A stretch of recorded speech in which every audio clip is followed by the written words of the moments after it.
Hey guys, today I'll show you how to fix Wi-Fi disconnect issue on your A15 ASUS TUF Gaming laptop.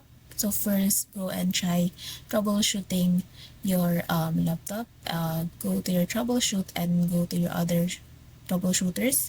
Then click on the network and internet and check if these problems can be solved. Now, if it cannot be solved, then maybe it's a driver issue. Go to your device manager and find your network adapters. And then in here, just find the MediaTek Wi-Fi LAN and try to update the driver because maybe it is just outdated. So choose the latest driver.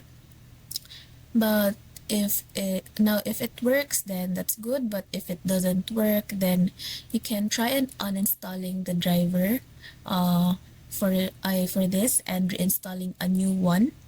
So to install a new one, you need to go to your browser.